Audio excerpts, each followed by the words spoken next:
Hi, and welcome to Tradition. My name is Jeff Kastman, and I am your host. This is a series of conversations that we are having, knowledgeable Catholics, about what makes someone a traditional Catholic. What did our ancestors believe? What's going on at the Mass when we see a Mass in a chapel or an oratory or a church, and perhaps we don't know exactly what's going on, or maybe you go to different Masses and you see different things happening. But these are the kinds of conversations that we have. It's not just about liturgy, although that is oftentimes the focus of our conversations. We also talk about what traditional Catholics believe and what they do and why. And we've talked about the various histories in the United States and in Europe. We've talked about customs in different times and places. So if you're interested in any of those kinds of things, if you have questions about what traditional Catholics believe and why and what we do and why, go back and listen to our previous episodes. I'm usually accompanied by my longtime friend, Jim DePiante. Jim is taking a break today, and I have with me a special guest, Jessica Impson. Hi, Jessica. Hi, how are you? Doing great. Thanks for being on the show with us today. You and I are going to talk about what might be a controversial subject for some people. We're going to talk about modesty. And that's a surprisingly controversial topic because people have very strong opinions about what's modest and not. And we're going to dive into all of that. Would you give us just briefly an explanation, just a brief introduction about yourself? Who are you and why are you interested in this topic? So I'm Jessica Impson. I am a wife and a stay-at-home mother, and I live in Oklahoma. I'm a traditional Catholic. We obviously go to the Latin Mass as a result of that. My husband recently retired from the military, and this is his home state, so we're here. At one point, I wasn't always Catholic, so I myself am a convert. So I have, I think, a lot of experience in what life is like on the other side of the fence of not being a Catholic, and that conversion story, in my journey towards modesty, I suppose. And I think it's really important for me to help women, especially, although modesty applies to men too. I think it's really important for me to help women on their journey towards modesty, especially as they either revert or convert to the faith, because I didn't necessarily have someone there helping me on my journey. Absolutely. So I appreciate that. And so one of the things that we see in traditional Catholicism as it exists in 2023, lots of young people, and those people did not grow up in tradition. And so they're coming to traditional Mass for the first time, or they're very new to the whole experience. We also have lots of converts, whether they're coming out of a Novus Ordo background or Protestantism. Even we have a pretty good trickle of atheists that have been converting. And so the very definition of modesty itself is part of what's at stake in this conversation. Would you share from your perspective what modesty is? Sure. And I'm going to go off of, I think, what St. Thomas Aquinas defined modesty as. So for St. Thomas Aquinas, he teaches there's four principal parts of modesty, right? So you have modesty in terms of your movement of mind, and that's towards something of excellence, right? So your thoughts and how that manifests itself exteriorly. You have your desire for things which pertain to your knowledge, and that's moderated by your studiousness, opposite, obviously, which would be curiosity. So there's the modesty of thoughts. Then you have, obviously, your modesty as regards to bodily movements and exterior actions, and that obviously, becoming behavior and all circumstances, not just at Mass. And then obviously, finally, his fourth component of that was obviously your physical dress, what you actually wore physically. And then from there, we have other saints who've defined it. A lot of people conflate modesty specifically only as it relates to how you dress, and that is a large component of it. But I also think modesty pertains to not just what you're physically wearing, but also how you speak, how you conduct yourself, both at the Holy Sacrifice of the Mass, but also in your daily lived out life, in social groups, etc. Great. Wonderful overview. Thank you. So let's talk first, the topic that I think is on everybody's mind when they think about modesty, at least in our society, our time and place, how modesty relates to the sixth commandment and the cardinal virtues of temperance and prudence. Sure. So I would say also not just the sixth commandment, but also arguably the ninth commandment too. But for the sixth commandment, you have, thou shalt not commit adultery, right? And what is adultery? Obviously, we know what adultery is. We don't need to really go into that. But what preludes adultery in most circumstances is obviously impurity. It's a lack of chastity. It's a lack of custody of the eyes, the custody of the mind. It goes towards temperance and prudence. I'm sorry, your spiritual maturity as it relates to that. So essentially, what happens when individuals commit the sin against the sixth commandment, it is prefaced by the things that precede that. Right? It's a domino effect. It doesn't just manifest itself in adultery. So modesty in dress, for example, if you were wearing something obscene or scandalous, can often scandalize another human being, particularly men if you're a woman. Conversely, if you were a man and just obscenely dressed at mass, for example, you would be so distracting to a woman, that would be scandalous. But also, in your decorum of your speech and how you think, your outward thoughts and gestures towards others in conjunction with that physical appearance, I think can obviously cause a sin of the sixth commandment, as well as the sin of the ninth commandment, covetousness. So we have, I think, both of them in hand. For me, a person who lacks in modesty as it pertains specifically to dress, I think that individual often usually lacks spiritual maturity to a degree. It tells me that maybe they have not developed the virtue of temperance and prudence wholly. They're still struggling with that in that regard. And modesty is one of the first gifts of the Holy Ghost, which produces continence and chastity. And as you've said, it advances the soul towards the cardinal virtues that we've already talked about. Tell me more about that. Tell me how a person lives their life mentally, right? It's not just how long is the skirt or how short is the cut or whatever. It really starts in the heart and the mind, right? Of course. As Catholics, I think one thing we have to remember, we hear all these arguments about modesty, again, as it particularly pertains to dress. But we have to look beyond that. We have to look at, why are we here? What is the principal goal of our lives? Our lives are supposed to be ordered towards seeking heaven, right? We all want to get to heaven. We want to, ideally, God willing, be saints. And we're here to help each other as brothers and sisters in Christ, as Catholics, in our community, in our Catholic communities, also our spouses, if you're in the vocation of marriage. If you're not in the vocation of marriage, you have your friends of the same sex, for example. So everything that we do should be ordered towards God, right? We came from God. Our goal is to come back to God, go back to Him. And in that way, everything that we think about, everything that we do as it manifests, because like you said, first thing starts in the heart, and then the mind, obviously, and then from there we behave exteriorly. And so if the behavior is disordered, right, exteriorly, as we can see with our eyes, that is an issue of the heart, and that's an issue of the soul, right? So we need to, again, take this individual back to a place and try to help them understand not just the issue of what they're saying or their physical dress and immodesty, but what their goal is of attaining heaven, of being good Catholics, of being in a state of grace and abstaining from mortal sins and venial sins, for example. One of the things that you've said as it regards modesty is to frame this question, as we should frame all of our questions. What is the point of our life? What are we doing here? What is our objective? So within the context of thinking about modesty, how do we approach when we're shopping for clothes? How do we balance these ideas of, we want to be fashionable, or we want to be trendy, or we want to be attractive? And there are some merits to those conversations, right? Whether it's in a professional context, whether it's going to mass, or being suitable in any other circumstances in which we're in public, right? A sporting event, or a soccer game with your children, right? Questions of modesty should always be present. Would you talk about that for a minute?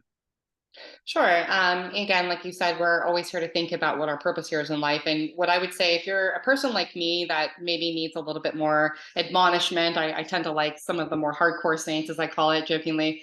Right now, I'm reviewing Saint Alphonsus Liguori, one of my favorites, Preparation for Death. That's one of my Lenten reflections as we're in Lent. And one of the things that he encourages every Catholic is to each and every single day wake up and have the understanding that you're going to die. That is the only certainty that you have in life. You're going to die. So every day, all day long, you should, in the back of your mind, be principally ordering your thoughts, your actions, your prayers, your intentions, all these things towards God in a way, understanding that tomorrow's not promised, right? We could die.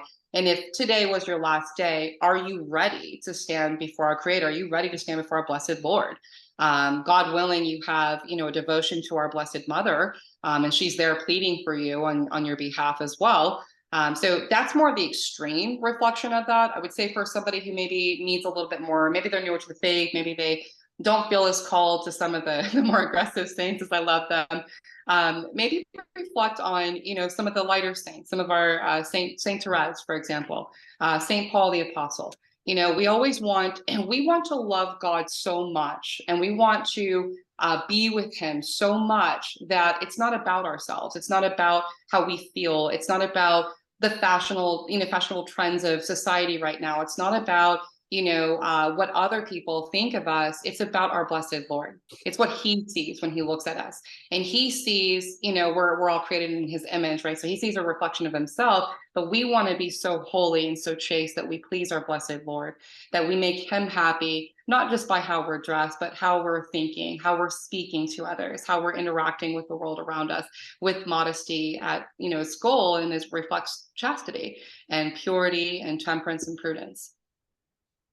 You mentioned St. Thomas. Of course, he's the angelic doctor, and he has this extraordinary statement about what he understands modesty to be. And principally, he's talking about, when he says modesty in dress, he's talking about the outward apparel, the things that we place on our body.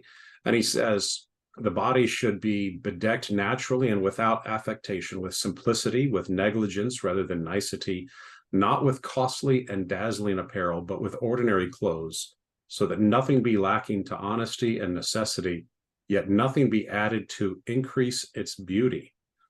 And let's face it, it's not just the secular world that is pursuing beauty and trying to improve our appearance. I would say that most Catholics, certainly even most traditional Catholics, when they're putting on their clothes, they're getting ready to go to mass, women are putting on makeup and so forth. We're trying to look better than we did when we woke up, right? Yes, this is true. This is absolutely true. Yes. And yet there's kind of another extreme. You have a lot of these fallacious arguments that people offer about modesty on both sides of the spectrum. And some of these are European problems too. One of those things we hear about is that women wearing a dress or a skirt is not really a Catholic thing. That actually comes from the Protestants. What would you say about that? I would fundamentally disagree. If we look at if we want to set aside any, religious arguments, for example, most of those arguments come from atheists in particularly, or maybe perhaps Catholics who are just really, really agitated at the idea of having to wear skirts and dresses. It's not really, as they say, their calling. And what I say to them is that, prior to the turn of the 21st century, we actually didn't have any sort of attire that was in broad like it is today, right? So the first pair of jeans for women's was made in 1931 or 34, I believe. It was Levi Strauss. And he was from German. Some argue he was a Freemason even. The very first mini skirt that was introduced into all of human society came from a lady in Europe. And her sole goal, she was a self-proclaiming atheist and feminist. She was very honest. She said her goal was to sexualize women and to quote unquote free them from their oppression of having to be modest and chaste. She wanted to make quote unquote, and I'm poorly paraphrasing here, but her statement was that she wanted to make the conjugal life more accessible, even outside of the confines of marriage. So that was her whole purpose in creating the miniskirt. So when someone comes to me and they say, "Oh, that's a radical fundamentalist Protestant view," I say, "No, it's actually a modernist opinion." A modernist are the ones who support the really immodest, mini skirts, the yoga pants, etc. Protestants are not the only individuals who've ever worn dresses or skirts. In fact, prior to, I would argue, 1905, almost every single woman and girl would always have had on a dress or a skirt in public, and it was certainly beyond the knees. And not above the knees. That fashion didn't come into play until arguably the 20s and into the 40s. So that would be my response to them on that. And another common objection that people will say is that, that that modesty is different for different people and different times and places, and there is some truth to that, right? Because part of the definition of modesty in traditional Catholicism is acting in a manner that's proper to your state in life, to your duties, and to the time and place, right? A man might wear a suit to mass, but he probably would not wear a suit to a baseball game in Florida in August, right? That may have been the cultural norm 60, 70 years ago, but in the United States today, that would be unusual for a man to do that. And so there's a little bit of a tension with modesty there. How do you respond when people say this? Not just women, but would you respond when somebody says, well, maybe it's modest for you, but it's not modest for me? And then, of course, that's usually followed by mind your own business, that kind of thing. Yeah, so I liken those types of arguments and thinking, and there's a lot of different responses that go to that essential, summary statement that you just made. I've actually heard that from women online. It's a combination of three things. You have moral relativism going on, moral subjectivism, and you have indifferentism. So, and some of them just kind of cross over with each other. So the moral relativist says, what's relative from time frame to time frame, right? So that moral relativist, and this is an argument that I've heard a lot, is that modesty changes as time and cultural norms adjust. And there is some truth to that, but it's a fallacy. It's a fallacious argument, because modesty as a whole is not something specifically as it relates, as St. Thomas Aquinas points out, to a specific type of dress or a specific type of dress code.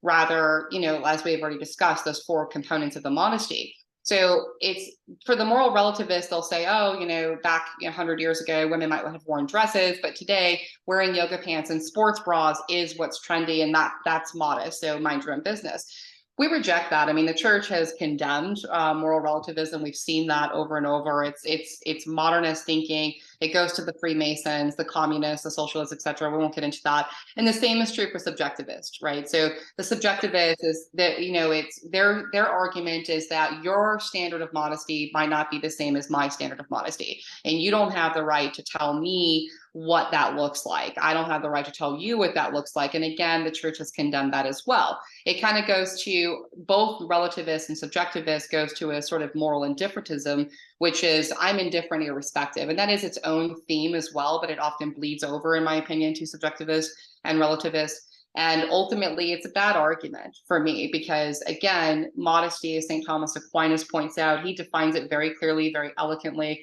Many saints have affirmed that. Nobody to this day, no modern church doctor or any modern saint, for example, has refuted that in any way. So that is like the last bit of extensive, extraordinary teaching we've had on that. And in fact, our modern church doctors have expounded upon it, including Pope John Paul II, which a lot of more moderate Catholics tend to appeal to.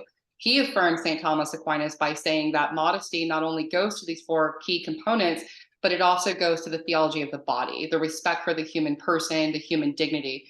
The Catechism of the Catholic Church today references modesty in 6 different places. And in fact, if we look at the 12 fruits that are listed in the Catechism as well, we have at least 7 that go directly towards modesty as it pertains to chastity and our modesty in dress. So, again, that's a bad argument for me. One of the interesting criticisms of tradition today is, and this has got to come from people that don't have any experience with it. They'll say that people who attend the traditional Latin Mass they're white, they're well-to-do, they come from upper class circles. They must have us confused with Opus Dei, because if you've ever been to a traditional Latin Mass, what you're going to find is increased diversity, not just among ages, but among racial and economic divisions. And in my experience has been that traditional chapels and churches are far less affluent than the typical diocesan counterpart. What would you say to people who say, modest clothes are actually expensive because the norm in our society is immodest? And so when you go to the store to find something that's covers up all the right places, or it's not revealing, that that's expensive. What would you say to those people? I would say the same thing that I say to individuals who make an argument about, for example, men who may not necessarily dress really nice or, quote, arguably, in their opinion, put forth an effort, as they say, at mass to look presentable. I know personally, I've lived in 3 states now as a traditional Catholic, and I've been to many traditional parishes, and almost every single traditional Catholic woman I know is obviously very modest, and she has no issue obtaining these modest clothing. She does a combination of Amazon. There's a lot of really inexpensive clothing. Just like you can buy a cheap pair of yoga pants on Amazon for $10, you can also buy a cheap maxi dress or skirt, for example, that's cute for less than $20. Thrift stores is a big one with a lot of our traditional Catholic women. You know, you mentioned that there's this misunderstanding that we're like really privileged and upper echelon of the socioeconomic ladder. I obviously reject that. Most traditional Catholics, as you know, statistically, if we were to lay it out on an Excel, I would argue probably more, if I had to guesstimate, more than 90 to 95% of us are on single income homes because the women are staying at home and we're raising extraordinary number of children. You know, some families have 5, 7, 9. I believe yourself have more than 10 children, right, Jeff? So I forgot how many kids you actually have, but there's a lot. Yeah. And so I'm pretty sure most of us would argue that we don't have millions of dollars laying around, and we stretch. We have the budget. We have to go to thrift stores. Hand-me-downs are a big thing in our culture. A lot of us ladies are gifting each other our dresses, especially as our bodies change with, you know, childbearing and things of that nature. So I reject that. I mean, there is so many opportunities out there right now. There's used clothing stores online thrift stores, physical thrift stores, and all the women I know have had no issue obtaining clothing for super affordable prices. You mentioned men, and I want to follow that up because I think most of us, when we think about modesty, we just think about it's women being immodest, and of course there is a lot of that in our culture. It's everywhere, even at church sometimes. And if you've grown up in the Novus Ordo, as I did, as most people who were coming to the traditional Latin Mass did grow up in the Novus Ordo, it was not uncommon to see short skirts and yoga pants and that style of dress. But setting that aside, is it possible for men to be immodest in their dress? I absolutely think so. In fact, my husband and I just had this talk the other day. He had a procedure done, unfortunately, and he was uncomfortable. So he wanted to ride in the vehicle, a very long drive, and remove his shirt. And obviously there's tinted windows in our vehicle. And I was like, absolutely not. That would be horrifically scandalous to be driving down the street on a highway in a city with no shirt on. How ridiculous is that? But especially as it relates to mass, you have a lot of men, particularly men who maybe are newer to the mass, and they haven't quite reached that level yet, or a lot of them were never taught, unfortunately, Jeff. That's what I'm noticing, is a lot of people just genuinely do not know. It's not some malicious intent on their part. You know, they're wearing t-shirts, jeans, flip-flops, yoga pants, for example. And so I would argue for both men and women. It's not just, like St. Thomas Aquinas points out, you know, that specific modesty in our dress. It's the other components as well. But for men, you know, it's just like all of the saints have affirmed, we need to put our best foot forward for God. And a lot of people will argue, well, maybe that's all they can afford, the rusty pair of jeans with paint stains and t-shirts and flip-flops. And again, I would make the argument that there's countless numbers of thrift stores, Salvation Armies, and you walk in and there's just like suits upon suits and business slacks and polos and things. So I really don't buy that argument. I mean, we live in a society, our capitalistic country that we are, with so much over flooding of luxury items and cheap items and just flooding of stores, Walmart, for example. I mean, we have so many opportunities for men to be modest. So men can be immodest, and as far as it relates, not only at mass, but in their everyday life by how they present themselves. You know, a man, for example, going to, let's hypothesize we're having a nice dinner with Catholics after mass on Sunday. We're going to have a potluck, which is very common, right? We'll have a big potluck, maybe at someone's house. Everyone's going to bring a dish. And the guy shows up wearing, you know, swim shorts that are, you know, really like raised up with no shirt. He's got flip-flops on. And it's like the second week of Advent and we're all fasting and we're all getting ready for prayer. It doesn't fit, right? So there's a big thing with that. And that's usually where men violate this sort of concept of modesty in dress, is that they're not properly dressed for the particular occasion in which they find themselves, right? So wearing jeans to a black tie event would be improper. That would be a form of immodesty. I've heard priests, really good traditional priests, talk about priest being immodest as far as, how they present themselves. For example, a priest performing priestly duties who's not wearing what he's supposed to be wearing. You see some modernist priests sometimes wearing jeans and flip-flops and shorts as if they were just a normal civilian, a lady, and they're hearing confessions in that way. That can be considered immodest as well. So give me some examples of what you would consider to be proper attire and dress for men, and maybe think about a few different circumstances. You just gave one example, wearing a swimsuit, no shirt to a potluck, something like that. That's immodest, whereas wearing a swimsuit and no shirt into the ocean would be modest, I would say. Talk through a few examples of that, since we're talking about men. So I will preface this by saying that, and I really affirm what some of the traditional priests have said. I just read an article from the society. It's a couple years old, and I'll email it to you so you can reference it later.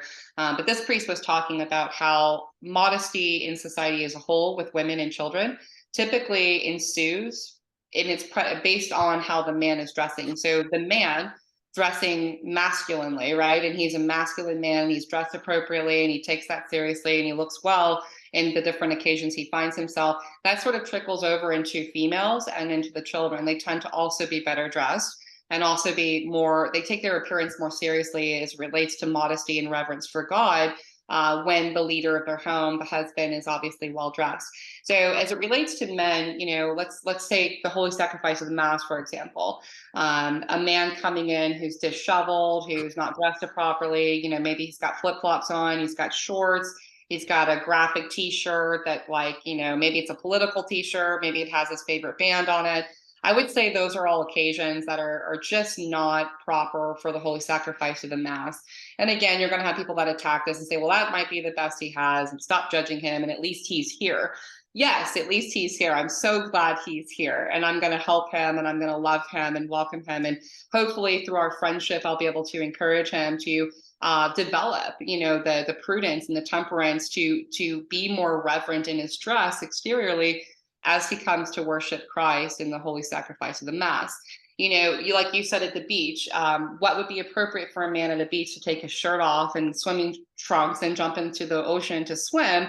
That would be appropriate for that specific occasion. Whereas, if you and your wife invited my husband and I over tonight, and we, for dinner with the children, and my husband just showed up in swim trunks with no shirt and flip flops, you'd be like, that's a bit off, right? It doesn't really fit the occasion. So therefore, it can be scandalous. It's distracting. It's just inappropriate, because it goes to what St. Thomas Aquinas says. It's almost like it distracting to a certain degree, but also just improper, as it doesn't relate specifically to the occasion. And in fact, I wrote it down what he said. He said that becomingly and honesty. So those two components in how you dress and how you appear. So you need to dress becomingly, he says, for the occasion that you find yourself in. And what does that mean? Becomingly. It's I would say that obviously the attire needs to fit the particular occasion in which you find yourself in. It's amazing to me. Sometimes when we talk about St. Thomas Aquinas in public, people attempt to marginalize him as if he was an extremist or something, and kind of just push him to the side. I think you mentioned St. Francis de Sales earlier. Maybe you said he was one of the hardcore saints. He's got a great statement in the introduction to the Devout Life. He says that, study to be neat, and let nothing about you be slovenly or disorderly. It's an affront to those whom you associate to be unsuitably dressed, but avoid all conceits, vanities, finery, and affectation. Adhere as far as possible to modesty and simplicity, which doubtless are the best ornaments of beauty and the best atonement for its deficiency. So, you can't just dismiss these kinds of Catholic thoughts as belonging solely to St. Thomas in the 13th century or something. It really is. I mean, from Scripture all the way through, you already cited the Catechism. It's a pretty consistent message. I want to ask you, just taking a little bit of a tangent. We're talking about men. We're going to get to women in just a second, but we've been talking about men. We live in a pretty horrific culture. I would call it a diabolical culture at the moment. What is the influence of pop culture and the prevalence of porn on men as it relates to this question of modesty? So pop culture and men, that's a fantastic question, Jeff, because it's such a pervasive issue in our culture right now, and it's so prevalent, unfortunately. In fact, I was visiting a fraternity parish in Minneapolis over Advent, and Father Pelster, who is the pastor there, and Father Mold, love Father Mold. They both said this. Father Pelster said it during the homily. He said the number one thing that he hears constantly is a prevalent issue, even in traditional marriages, is the use of pornography, and obviously the sins that follow that. So when you have a culture that has been unfortunately flooded with pornography and pornographic type images, and when I say that, I'm not just talking about going onto those ugly websites. I'm talking about even pop culture movies. I'm seeing some Disney movies coming out and more mainstream movies that were quote unquote supposedly suitable for children and families. And I feel like I'm scandalized. I feel like I'm almost watching a pornographic film. This goes to not only the debasement of society and how far we've fallen, the diabolical culture you referenced, but it also creates in both men and women. What it's doing psychologically and systematically is it's reducing and sort of normalizing what's abnormal and what's disordered, right? So in the man's eyes, unfortunately, he might or may have in the past developed some sort of unfortunate habit or attachment to maybe a lack of custody of the eyes, perhaps adultery, perhaps issues with chastity and things with himself, with pornography and masturbation and such. And so being in a particular culture as a Catholic and striving for excellence, for purity, for chastity, and then coming in, let's say for the Holy Sacrifice of the Mass, and you have women wearing sports bras and yoga pants and very revealing type of clothing, this can be scandalous to his soul. It can be a source of temptation for him. Conversely, it's also an issue for women. I know a lot of women don't want to admit that, but pornography and those sort of sins that go with that have also been just as prevalent in large portions of women, unfortunately, not perhaps as prevalent with men, but it is a thing. And so all of these things with modesty of dress go to the importance of the overall theme of chastity and purity in our culture right now. And it's a purposeful intent, I think, by the communists, and obviously it goes back, to the Freemasons to indoctrinate the church, to suppress Holy Mother Church, to reduce her to nothing, to really, I think, pervert Catholics and make Catholics think that this is not a big issue. That it's okay if their little girl wears very revealing shorts and a tank top, for example, to the Holy Sacrifice of the Mass, that's not a problem because at least she's there worshiping God. So it's an interesting thing that we live in today. Modesty, obviously, is so relative to the source of temptation, I think, for a lot of men who are on a path of remission, and women, as they try to heal from any past temptations or perhaps attachment to particular sins. So it's really important to abide, I believe.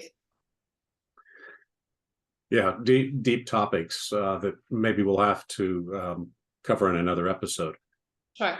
So we've spent a lot of time talking about the kind of the foundational questions of modesty.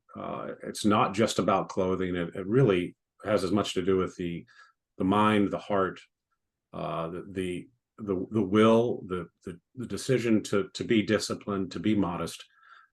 But now we got to talk about clothing. Okay, so let's get down into the details. So women, I got to say, yoga pants is at the top of my list. I don't understand. I mean, look, I'm Gen X. Okay, I don't have a high opinion of millennials and Zoomers to begin with. Yes, even though my children are millennials or Zoomers, I would say they're exceptions. But what is the issue with wearing yoga pants in public as if they were normal clothes? I asked myself the same question, Jeff, and this is what inspired, I should say, for me to endeavor upon extensive research on this a few years ago. And it was a trip I took to Europe. I visited several different countries, and I heard it pretty repeatedly in all the countries, which were very different, Jeff. I just want to preface this. I had gone to Eastern Europe, and then I went to Finland, and then I went to Germany, and they're all very different from one another culturally and, all these things. And I heard the same thing. And what they said is, I don't understand American women. Why, and men, why do Americans wear clothing that's intended for exercise or the gym, to everything, even to fancier lunches or, continental style type lunches where the attire should be at least business casual. And so that's a great question. So I started researching this. And what I found is that our culture has become so lazy, I think, in my opinion, that it's all about comfort. Everything is ordered towards comfort, conveniency, a quickness, right? And we do the same thing with food. We do the same thing with activities. Everything's go, go, go. The typical American today, and I'm obviously stereotyping, so I'm not going to say all Americans are this way, but we're just saying the average American, so to speak, is typically inundated with way too many things that are entirely unnecessary, right? 10,000 different soccer games and sports, and their kid has to be an Olympic track star and speak 12 languages at 3, and they're on the go, they're eating fast food, they're just in a hurry so much that they're losing the sort of dignity that comes with their exterior comportment, right? So yoga pants is a matter of convenience. They're cheap, they're easy to put on, they're easy to clean. They typically come in black or other fun colors. And moms are like, you know what? I'm going to slip these on. It's super comfortable. And that is an unfortunate argument that I'm hearing over and over, even with Catholic women as they wear these pants to mass, is that they make me comfortable. And I have refutations for that, of course, but that's what it comes down to for me. And what I think that many Americans are missing, Jeff, perhaps we'll have to get into it another episode. I think that the lackadaisical nature of the American culture, as far as it relates to their dress, like the yoga pants, as you referenced, this ultimately comes down to it's an indoctrination of our culture, an intentional destruction of our culture, right? And it begins with our dress, with what normalizing perversity and scandal, for example, and disordered things. But it also goes down to a spirit of rebellion. I'm seeing that a lot as I run my women's group and as I interact with other Catholic women's groups on social media. This is a spirit of rebellion. There's just no other argument about it. These women are saying, I don't want you as a white man to tell me what I'm supposed to wear, and your lack of custody or chastity, custody of the eyes or chastity is not my problem. It's a really unfortunate pattern of thinking that I'm seeing all too frequently right now in Catholic circles. Yeah, that is certainly the number one response that I've heard or I've witnessed is it's kind of the pushback is, oh, you're just a pervert, or you're an old white man and you don't understand things. But this epidemic with the yoga pants is, I mean, I've seen this in churches, not in traditional chapels, but I've seen this in churches where women are wearing yoga pants that they reveal everything. And I'm not talking about curves, but we've all seen this, right? Where I mean, it's ridiculous. And my perception is it's not just about comfort, because you could wear, I mean, I've never worn them, but I assume you could wear the yoga pants and be comfortable, and then you could put on a skirt over top of it. Is there a pride thing here where you mentioned rebellion? I would agree that it's kind of a rebellious spirit, but is there a pride thing too of, hey, I'm proud, I look good, and I want to show it off? Is that part of what's happening? Absolutely, because if you look at what is the ultimate sin and vice, pride, and what does vainglory go to? Pride. Vanity is pride. A spirit of rebellion ultimately goes to, like, you're not going to tell me what to do. That's pride. I always have to be right, and I know best, and I'm going to do what I want to do. It all stems from pride. I call it the ugly twin sisters or distant cousins of pride, right? So they all relate to one another, and they're related by blood. And I believe that. And so what I'm seeing is, as far as these women go, is I'm seeing it particularly with a generation. I mean, I don't want to say it because I hate the stereotyping of, oh, it's the boomer generation. I hate when people debase a whole generation like that so broadly. But there is a truth to that around the time of that generation's rise, we start to see a decline in societal standards and morality, right? We can't negate that. It just is a fact. And so we're seeing that. And so it goes beyond just the whole argument of, like, I want to be comfortable. I also want to show off my goods. I want to attract men. I want to be sensual. I want to be lustful, because unfortunately, even for some good Catholic girls who are trying to live chastely and purely, those girls don't realize how much society has actually influenced them. I actually have looked back in my life, and I've always pretty much dressed modestly. My father instilled that in me. He was a fallen away Catholic revert, But modesty was expected of us in our house. So I never had that issue necessarily with that. But, I can look back in my culture and growing up, and I was born in the late 80s, and I can see that there's so many aspects growing up as a girl and how we dressed and the standard of what we thought we were supposed to do exteriorly with makeup, with hair, with yoga pants, as you say, that all go to a feminist ideological perspective, which is all about I'm going to do what I want to do, and I'm going to be, sexual, for example, and attract other men, and so. Like you said, it's also a part of that vanity, I think, that women are having a hard time combating.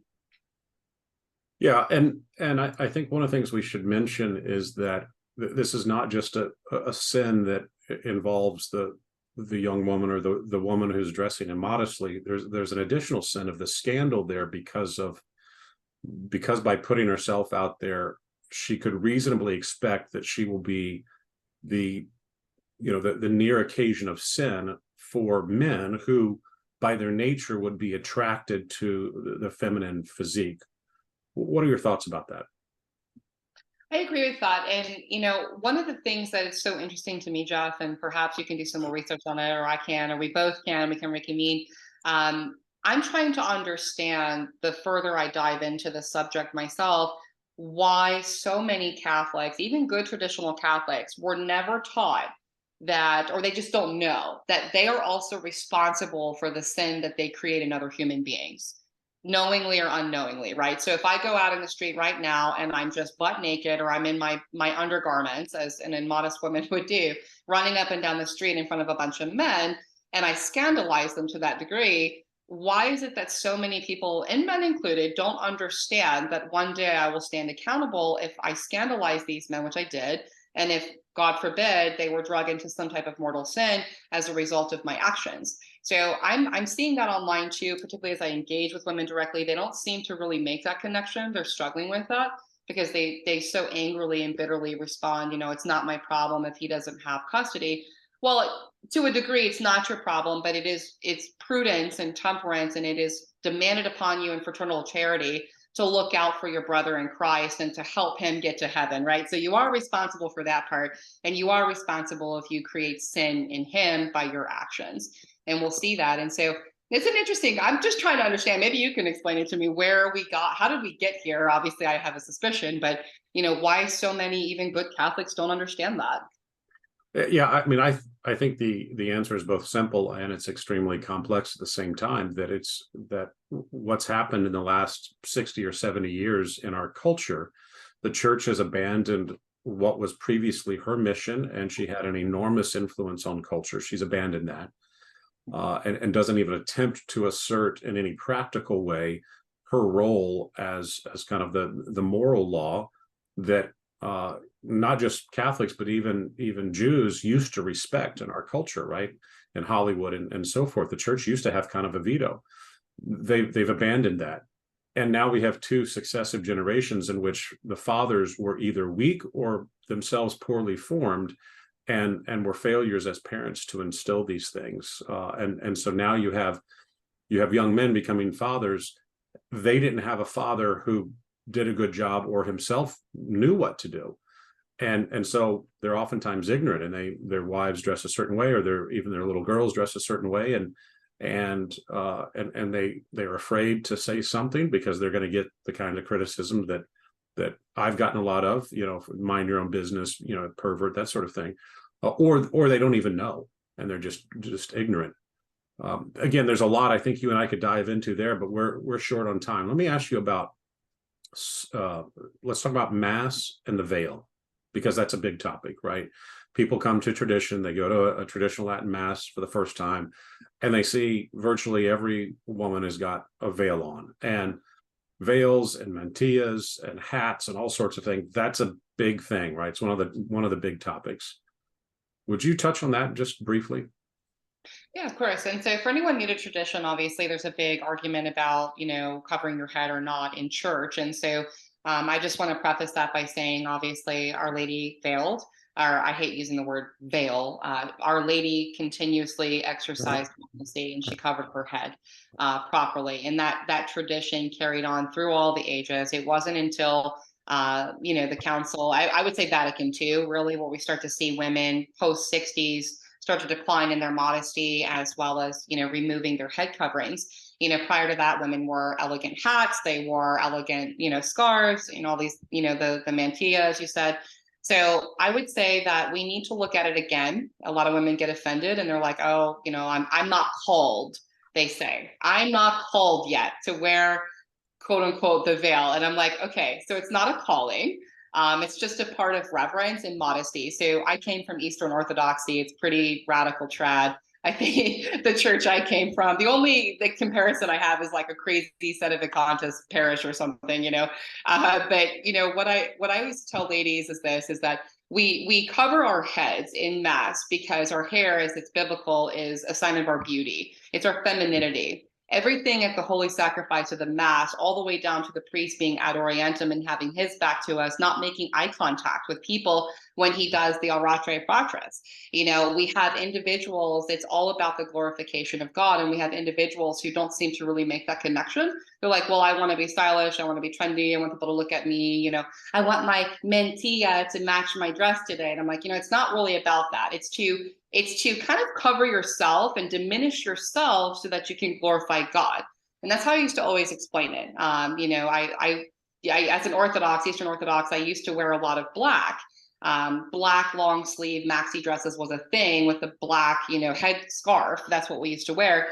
And I had a nice Catholic friend of mine say, Jessica, we Catholics, I'm so glad you're here, but we Catholics love color. And I just died laughing. So obviously I've evolved a bit from that. But, what I want to say to ladies is that the whole purpose of covering your head is to cover up your beauty a bit, not be as distracting, and obviously to direct all the focus and attention towards God and the holy sacrifice of the Mass. That's the whole purpose.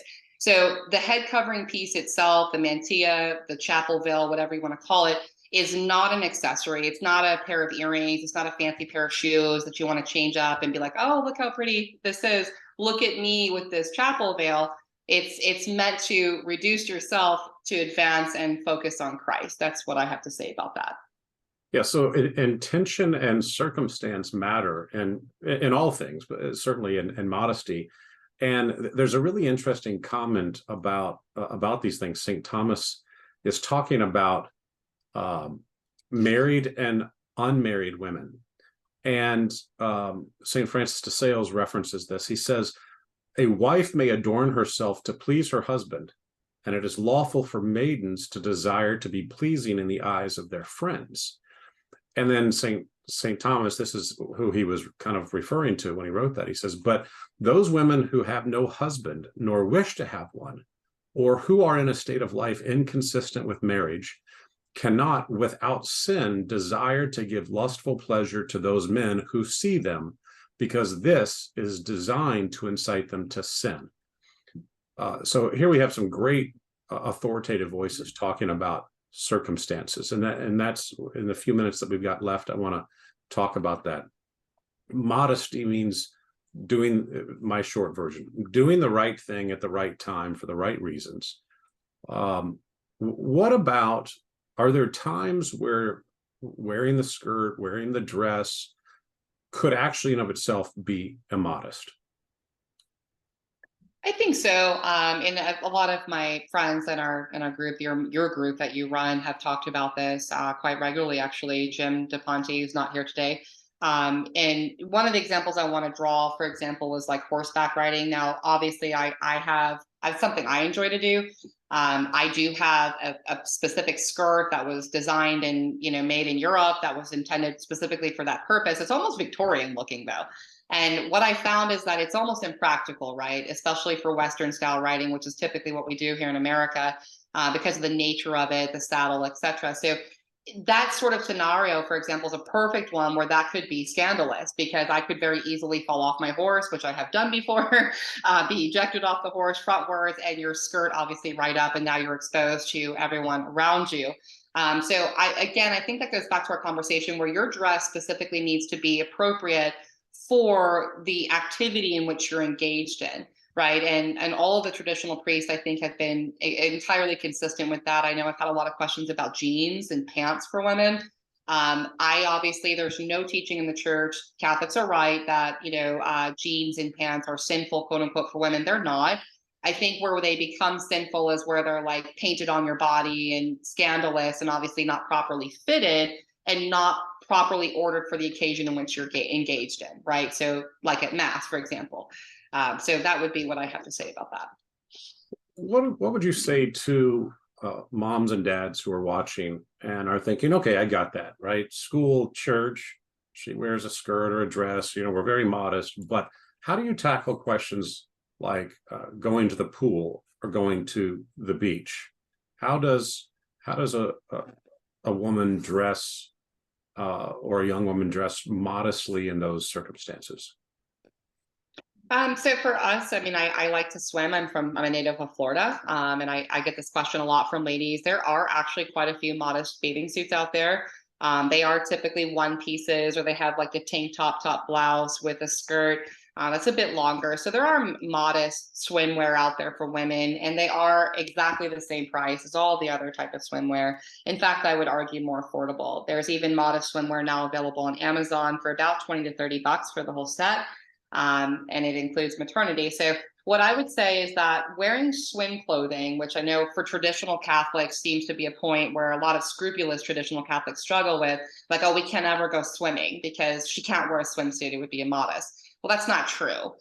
She can go swimming and she can have that fun activity. But I would argue that maybe looking for a more modest bathing suit would be appropriate as opposed to putting a two-piece bikini on your little girl that would expose all her portions, right? So they have really modest swimwear, and I would direct women towards that route. And then what about exercise attire? Because that's a big one. We talked earlier about yoga pants as kind of at the top of the conversation. Young men in particular, well, let's face it, middle-aged men are encouraged to go to the gym. And what I've seen, not that I'm there every day, obviously, but when I go, I'm shocked at what I see. How does, if a young woman wants to exercise in public, how does she do so modestly? How does she wear something that's comfortable, but isn't scandalous, doesn't attract attention, isn't going to cause problems for her or anybody around her? Sure. And my response is almost identical to the swimwear argument. So a woman could arguably wear sweatpants, for example, I think that are loose and not painted onto your body and skin tight with a normal t-shirt that covers up the midriff, stomach, abdomen area. When you raise your arms and bend over, you're not exposing any inherent part of your body. It's properly fitted. And so there is modest workout attire now available for women. I have a whole blog on this. I can tag you in it later in your comments if you want, for ladies to look at. Very affordable. These are like cotton type skirts that go just around the knee, and they have leggings underneath it. So it's properly fitted, has a full covered blouse. It's cute. It's not ugly. It's fashionable, and you can still feel comfortable and be modest when you're actually engaging in exercise. So exercise seems to be another point where we see, like you said, very scandalous type of attire. We see women who are practically naked at the gym. I mean, let's face it, like I've seen that myself and I'm horrified. Because again, it goes to like, I don't know where this woman's shame is. She has no shame. Like she's just, might as well just be naked at that point, and just show everybody your business. So I would just argue again that women think clearly, is what I'm wearing covering the parts of my body that need to be covered and are reserved for my spouse if I'm in the vocation of marriage? And if I'm not in the vocation of marriage, is what I'm wearing, is it befitting for a woman who is living chastely and purely, who's either discerning marriage or the consecrated life or the religious life to some degree? All things have to be ordered toward that, again, towards God. Would God be pleased with what I'm wearing? Would Our Lady appreciate what I'm wearing? Would I be bashful if Our Lady appeared right now in what I'm wearing? Yeah, that's a great one. Every time we see Our Lady in an approved apparition, she's dressed quite modestly and veiled, and this is, if you believe in the visions in Akita, right, Japan in the late 70s, she's still dressed in a very modest way, like she would have been 2,000 years ago. It's not, she apparently is not keeping up with the times, I guess. So she remains. Go ahead. Go ahead. I just had to comment on that. Going back to, yes, Akita, but also go back to Our Lady of Fatima, which a lot of Catholics, even on the Novus Ordo side, embrace those visions. And I'm so thankful for that. But she said it to Jacinta. Jacinta wrote about this extensively, about Our Lady's warning and admonition about the coming immodest fashion, that these things would be so immodest and scandalous, it would be abhorrent, and obviously just a cry, So we also, I want people to look into this. We don't have really time to talk about it, but the most recent, explicit, most direct, you can't argue or try to pick apart or, word salad, I guess, direction of the church came from Pope Pius XI. And this was on January 12th, 1930. He addressed this to the Sacred Congregation of the Council, and I call it the two-finger rule. So Pope Pius XI was really concerned about the rise of immodest fashion at the time, the Roaring Twenties, for example, and swing dancing and all this behavior that was going on. So Pope Pius XI really addresses this, and what he says is that a woman should never wear a blouse that is more than 2 fingers below the collarbone. So he's talking about, obviously the chest, the cleavage thing. He's also referencing sleeves. Sleeves should be to the elbow for the most part, and no dress should be above the skirt, or dress should be above the knee. He also talked about transparent clothing, and why he did that was because dresses were coming out that had transparent sort of materials, particularly in the chest and on the back, to where the woman's entire back would be almost exposed. And so he was scandalized by that. So he wrote a whole address and obviously spoke on this at the Sacred Council, or Sacred Congregation of the Council, when he addressed this. And so he referenced Philippians 4:5. He said, "Let your modesty be known to men, for the Lord is nigh." And we later see Pope John Paul II affirm Pope Pius XI when he said, not only is modesty important, but he also goes into an explanation at length about, the dignity of the human person and theology of the body, and why in a culture of death, in a culture of abortion and contraceptives, why it's so important to dignify yourself, have respect for human dignity, and dress yourself accordingly for those occasions. Wonderful. Unfortunately, we've got to stop there. Jessica, thank you for being with me today to talk about this important topic. How can people find you? You've got a Facebook group. I think you've also got a blog. Tell any of our listeners where they can find you. Yeah, for ladies listening, I have a women's group on Facebook. It's called Mater Ecclesiae. I think we're a little shadow banned to a certain degree, so you have to actually search that group out by name. And request to be in the group and answer a few questions. And then obviously I'll tag myself in Jeff's post if anyone has comments or questions for me. I actively participate in all of the groups that Jeff is a member of or an administrator or owner of. And so you could also reach me in that way as well and find me in that mean. We will definitely link to you in this post to make sure that they can find you. Thanks so much for being with us, and have a blessed Lent. You as well. God bless you, Jeff. Thank you so much. Thank you, Jessica. Thank you, everyone, for watching. If you like what we're doing here, like and share and comment to get the word out there. If you don't like what we're doing here, as always, please contact Jim DePiante. He would love to hear from you. Everyone have a blessed Lent.